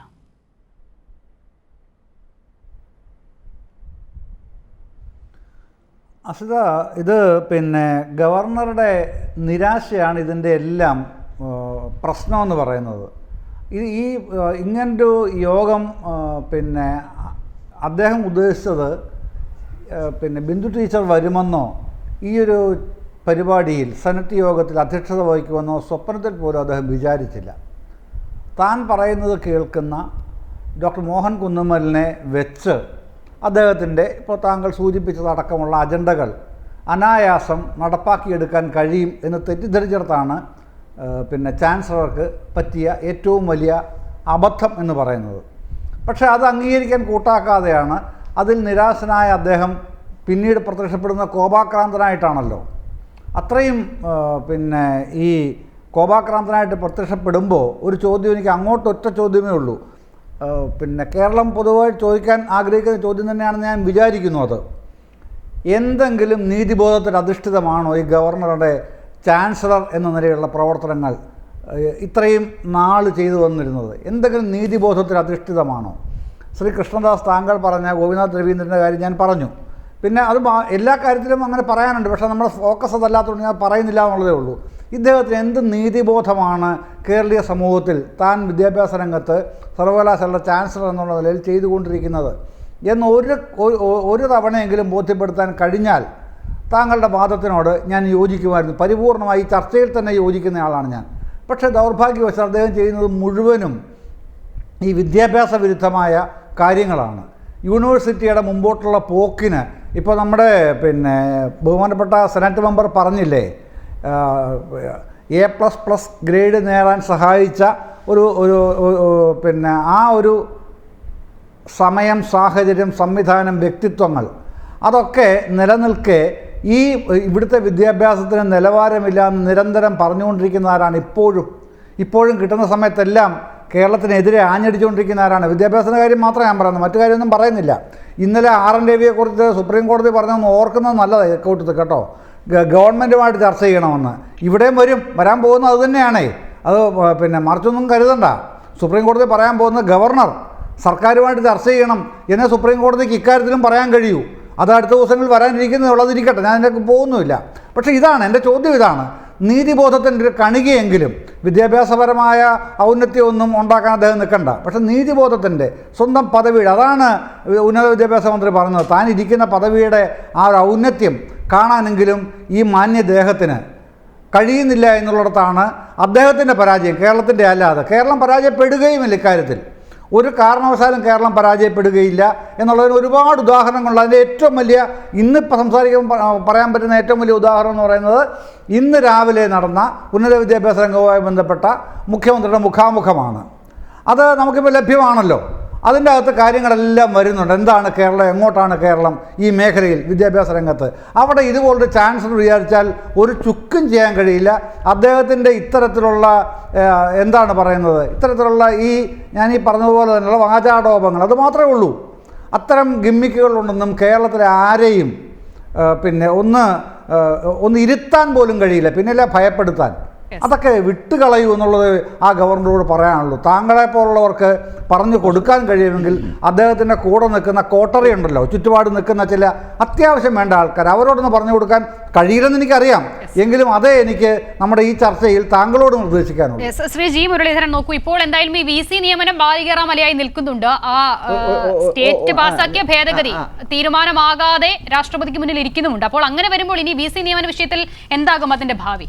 VC-മാർ വേണമല്ലോ സർവകലാശാലകളിൽ. അല്ല ഇവിടെ ഒരു കാര്യം പറഞ്ഞത്, ആ കഴിഞ്ഞ ദിവസത്തെ കേരള സർവകലാശാല സെനറ്റ് യോഗത്തിൽ ഒരു പേരും വന്നിട്ടില്ല സെർച്ച് കമ്മിറ്റിയിലേക്ക്, അവിടെ വന്നിട്ടില്ല. ആ സെനറ്റിൻ്റെ പൊതുവികാരം എന്ന് പറയുന്നത് കേരള സർവകലാശാലയുടെ ഒരു സ്ഥിരം വൈസ് ചാൻസലറെ തിരഞ്ഞെടുക്കാനുള്ള സെർച്ച് കം സെലക്ഷൻ കമ്മിറ്റിയുടെ കാര്യത്തിൽ ഇന്ത്യൻ ഭരണഘടനയുടെ ആർട്ടിക്കിൾ 254 വ്യവസ്ഥയനുസരിച്ച് UGC റെഗുലേഷൻ 2010 സെക്ഷൻ 7.3 വേണം സെനറ്റിൻ്റെ നടപടിക്രമങ്ങൾ മുന്നോട്ട് പോകേണ്ടത്. അതിനപ്പുറത്തേക്ക് ഉണ്ടാകുന്ന ഏതൊരു തീരുമാനവും ബഹുമാനപ്പെട്ട സുപ്രീം കോടതിയുടെ ഉത്തരവിൻ്റെ പ്രത്യക്ഷ ലംഘനമാണ്. അതുകൊണ്ട് കേരളത്തിലെ ബഹുമാനപ്പെട്ട ചാൻസലർ നിയമവിരുദ്ധമായി വിളിച്ചു ചേർത്ത ഈ യോഗത്തിലെ ഒരു നിയമവിരുദ്ധമായ തീരുമാനങ്ങളും നിർദ്ദേശങ്ങളും നീക്കങ്ങളും എടുക്കാൻ അനുവദിക്കരുത് എന്ന് ചെയറിനോട് ആവശ്യപ്പെട്ടു. അത് ഈ സെനറ്റിൻ്റെ പൊതുവികാരം ചാൻസലറെ അറിയിക്കണം എന്നാണ് ഇന്നലെ തീരുമാനിച്ചത്. അല്ലാതെ ഒരു പേരും അവിടെ വന്നിട്ടില്ല, ഒരു പേരും വന്നിട്ടില്ല. കേരളത്തിലെ സർവകലാശാലകൾക്ക് കേരളത്തിലെ ഞാൻ പറഞ്ഞ അവസാനത്തെ കാര്യം, കേരളത്തിലെ സർവകലാശാലയ്ക്ക് സ്ഥിരം വൈസ് ചാൻസലർ വേണം. ആരാ എതിര്? സ്ഥിരം വൈസ് ചാൻസലർ വരുന്നതിന് എതിരാരാ? കേരളത്തിലെ ബഹുമാനപ്പെട്ട ചാൻസലർ തന്നെയാണ്. 2 വർഷം മുമ്പ് കേരളത്തിലെ നിയമസഭ പാസാക്കിയ ഭേദഗതി അദ്ദേഹം 2 വർഷം പിടിച്ചു വച്ചിരുന്നു. സുപ്രീം കോടതി ഇടപെടുമെന്ന് കണ്ടപ്പോഴത്തേക്ക് രാഷ്ട്രപതിക്ക് അയച്ചു. അദ്ദേഹം ഈ ബില്ല് ചെന്നപ്പോൾ തന്നെ ഒപ്പിട്ടിരുന്നു എന്നുണ്ടെങ്കിൽ എത്രയോ 2 വർഷം മുമ്പ് കേരളത്തിൽ എല്ലാ സർവകലാശാലകളിലും ശ്രീ കൃഷ്ണദാസ്, നോക്കൂ, പ്രധാനപ്പെട്ട കാര്യമാണ്. അങ്ങനെയായിരുന്നെങ്കിൽ, അതിൽ ഒപ്പിട്ടിരുന്നുവെങ്കിൽ, തീരുമാനം എടുത്തിരുന്നുവെങ്കിൽ ഇപ്പോൾ ഈ പ്രശ്നങ്ങളുടെ ഒന്നും തന്നെ ആവശ്യമില്ല. ലിഖിതമായ ഒരു നിയമം നമ്മുടെ മുന്നിൽ ഉണ്ടാകുമായിരുന്നു.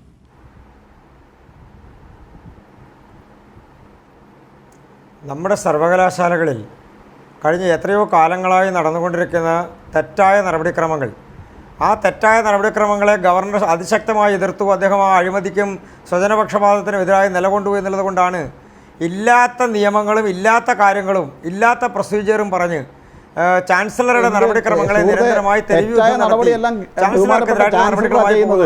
ഈ RSSന്റെ ശാഖയെന്ന് എഴുതി കൊടുത്ത 17 പേരെ സർവകലാശാലയിലെ സെനറ്റിലേക്ക് നോമിനേറ്റ് ചെയ്ത ചാൻസലറാണ് നിയമവിരുദ്ധമായ കേരളത്തിലെ സർവകലാശാല